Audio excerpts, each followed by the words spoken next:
Today is the 3rd of March, 22, 3/3/22. And a lot has happened since we last talked 2 months ago.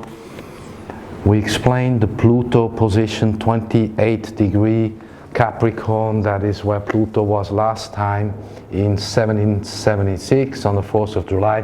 This is why I call this the reincarnation of America, the moment of the reincarnation by its astrological chart. So on 22/22/22, the world substantially changed. That's exactly 7 days ago. Pluto has reached now the point which was 27 degree 33 arc minutes in Capricorn, and this was the moment where Russia started the activity related to Ukraine.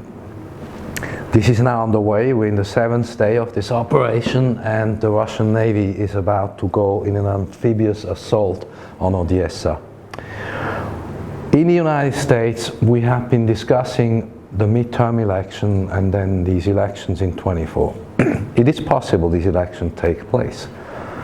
The astrology can't tell it, but it's also possible they won't take place. And the reason is because continuity of government, COG, continuity of government, that is related directly to what we could call the extra dimensionals. We'll talk about the extra dimensionals and about John de Souza. And I'll explain to you now the whole situation where we're at on the date 3/3/22. Saturn is in Aquarius today, and Mercury is passing right through line of Saturn in Aquarius, and sure enough we see this entire worldwide censorship.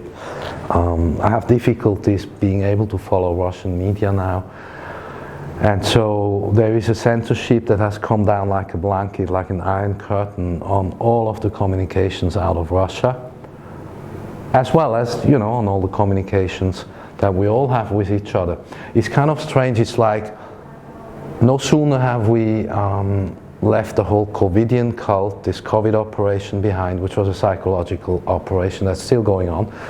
We are now in a new situation that is adding up to the situation.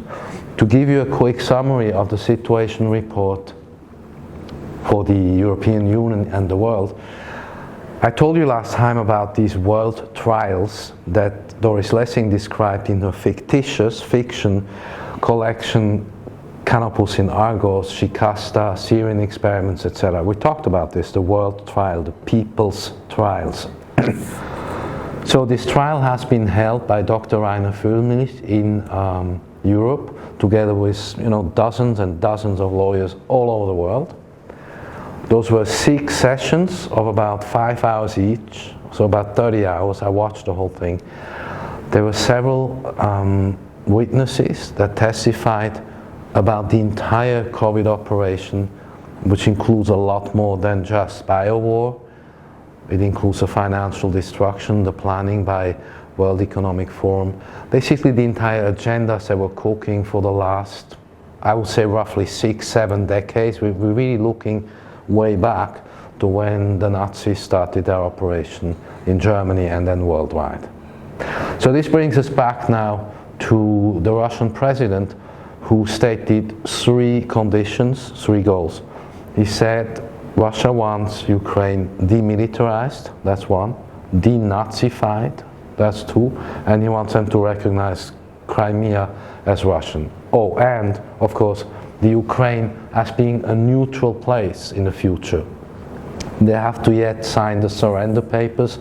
This hasn't yet happened. They're still talking to each other. As a military guy, I told you I was trained in war college and stuff.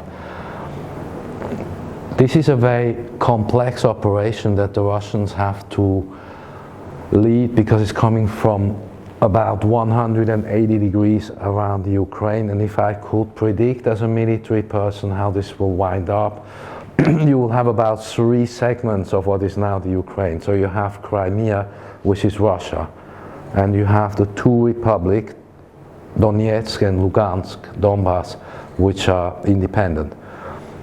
Then you will have about another third of the country, which will maybe be called Novorussia.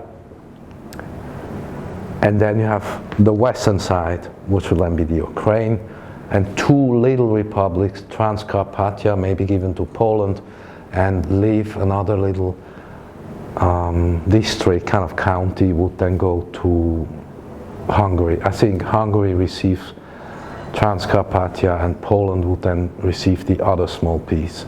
The western chunk would then be Ukraine proper, and NATO can have that, or the European can swallow it. But the eastern part, almost half of the entire geography, would be in Russian hands. That's kind of how, when you look at the military encirclement, the situation would go. So, let's talk now about the aliens. We need to find new vocabulary from now on. So here is The Extra-Dimensionals by John de Souza. John de Souza was a former ex-FBI special agent, more than 20 years experience. He was really the point man. Anything to do with weird sightings, alien operations, they would send in John de Souza from the FBI. So if there's anybody who has a slight clue of what we're discussing, he's the man. I had the privilege to meet Dr. Ed Mitchell, the former NASA commander. He was possibly the other person who had quite a clue of what we were discussing. And in his book that came out in 2016 already, it's been discussed now more and more, it's called The Extra-Dimensionals. He basically saying extra-dimensionality is the key to understanding everything. By everything we mean all the areas in which we have been deceived to believe the physical world is the beginning and end of all things. But that's not the case. So, the extra-dimensionals is about, generally speaking, the unknown aerial phenomena. It's a new word, it's UFOs, okay, unidentified flying objects, but it's also everything involved with it, which John A. Keel called the phenomenon. We've discussed John A. Keel together, remember? The Operation Trojan Horse, his famous classic book. So, all this what we're discussing are extra-dimensional craft that are using the Earth's extra-dimensional field to travel. Most importantly, John de Souza posits, and I have spoken about it in my book Light Seeds, the Earth is not primarily a planet, a three-dimensional position in space, in the universe, in cosmos. That's a secondary thing. The Earth is primarily a gateway, a portal. So the alien visitors, we could say, are extra-dimensionals, not so much extraterrestrial. You see the difference there? Terrestrial is very limited, extra-dimensional is anything. Also extra-dimensional can be right in this room, by the way. Extraterrestrial is definitely from outside of this world. Understanding this creates a completely new picture of our reality, because we have to understand the supernatural really relates to us constantly, actually defines what we're doing. We're just not aware that we're living constantly with the extra-dimensional or the supernatural. The extra-dimensional life from multiverses have always used Earth as a gateway, as a portal to transit into and out of our universe. So what I'm suggesting is this. We're missing the most important part of the whole puzzle, because the interdimensional and the extra-dimensional are really nothing without our own inner dimensional. The inner dimensional, the dimensions are inside of us. That's what I call inner dimension. To function within all these dimensions, to travel within the dimensions, we have to have our own inner dimension, and that's kind of my secret. Once you're aware that you are with all of these things, dimensions we discussed, you know, you can replace dimensions with reality or timeline, I don't care what you call it. So once we are outside of these dimensions and realize we're in our own dimension, we're on the way of grasping how to handle it and what it is about. So I would like to get on to another subject which is important. In these really extremely unusual times we have now entered into, a few days ago, we need to always remember Norman Vincent Peale, Dr. Norman Vincent Peale. He was a pastor who, to some degree you could say, had an important role in the, let's say, spiritual education of President Trump when he was a young guy. The 7 points you want to remember of Dr. Norman Vincent Peale. The first is very simple. Expect the best and get it. Okay? Expect the best and get it. Believe in yourself and in all you do. Develop your power to reach your goals. Break the worry habit and achieve a relaxed life. And you improve your personal and professional relationships, and you assume control over your whole circumstances. And then the last point is be kind to yourself, right? Be kind to yourself. So history is playing out now in 2022 in an extremely hyper-fast speed. Every day almost we feel like ages are happening, whereas before, during ages, nothing was going on. All of a sudden now, end of February, early March 2022, the entire story has changed. I mean, the Russians basically turned the table on the entire world structure. And as a system of the systems is super fragile, you know, the banking system, the central banks, the technological system, everything's super fragile. All it takes somebody to do one small mistake and the entire show may crumble. So we need to get ready within those 7 parameters I gave you by Norman Vincent Peale. You got to be ready for the unexpected. We need to assume that during 2022 almost only unexpected moves are going to happen. I talked to you last time about the chess game and how the losing party that knows that it is losing may just take the whole board and throw it down the table. Speaking of the other books, I'd like you to know Dr. Joseph Farrell has written at least 50 books. He has a library of its own.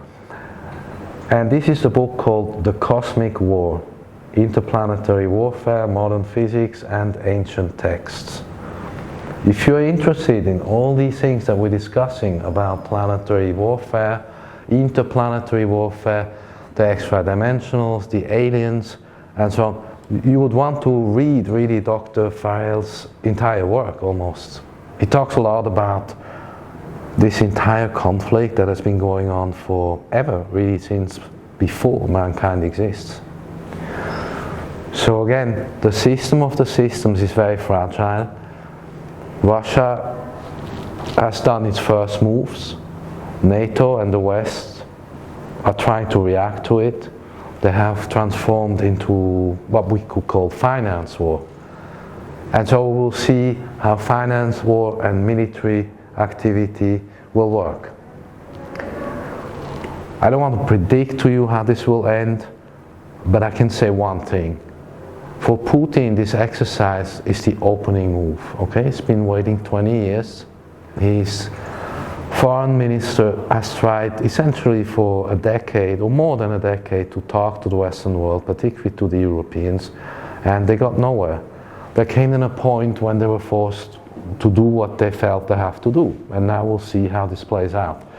But I know that the Russian High Command, the Kremlin, is not really going to give up until they have sorted out the entire chessboard. Again, I believe Ukraine is their opening move. They waited 20 years and then a special 8 years for the Ukraine, and now we know that there have been 8 or more biolabs put into the Ukraine. We have this confirmed, this is not a conspiracy. 8 biolabs like Wuhan sitting in the Ukraine that had to be taken out. So beginning to get a sense of what's actually really going on. So you keep in mind that was Khazaria in the old times, 700 years ago. They came in from Lithuania to push the remnants of the Mongolians out. Ukraine has always had a really colorful story, and now the game is on. So, Again, in this astrology, I told you in April, Jupiter passes through Neptune. We will have a full awareness of what is actually going on in the world. A lot of it was hidden. I mean, I didn't know they had put biolabs in Ukraine, completely new to me. There's a lot of things that we had no clue early January when I told you we know so much now. We'll know so much more in 2 months, which has just happened, and then we'll know so much more yet in 2 more months. So I suggest I'll see you again in April when Jupiter passes through the line of Neptune, and then we'll see how this chess game has progressed. Be well, take care. Thank you, my friends.